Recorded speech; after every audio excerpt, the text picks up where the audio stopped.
And how do you identify the kind of people that you want to bring onto the team? Like, I'd love to hear a bit more about that process. Yeah, absolutely. We hire based on our values, not your resume, right? So I'd much rather have a person who has a passion for fitness with no formal training, but is like talk about bartenders, waitresses. My wife, she does most of the hiring, and she loves when somebody has worked in the service industry. And because they just have a way with people. And the girl I talked about, Nikki, who's been with me for 10 years, she had a bartending background, a waitressing background, along with, HK, which was like a perfect combination. But identifying those people, and often they come through the gym as members.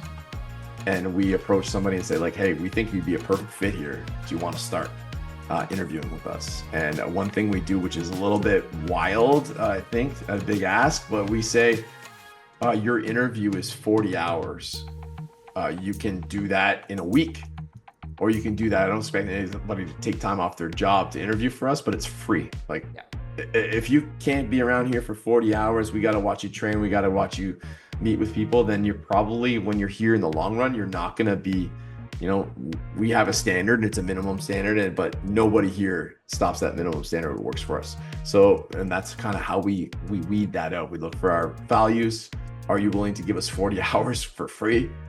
And then we'll start paying you and clue you in from there. And we're just very open with the money that we make here and how we're going to disperse it and what we have to do to achieve, and setting them like a clear, career path to make sure that they know that there is a future here for them, that there is the ability to, grow their families off of garage gym wage.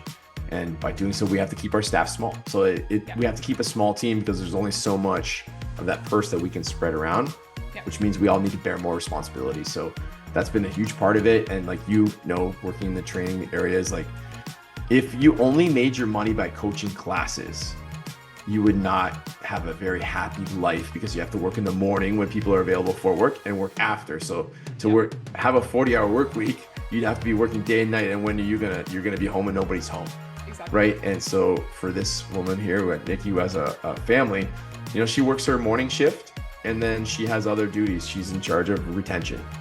So it's like, if she can give us like, say 20 hours or 25 hours of floor shifts, she makes up the other part of her salary by doing retention work, which we have developed over the years. So everybody kind of wears a second hat so that we can share the coaching hours and share the retention, including me.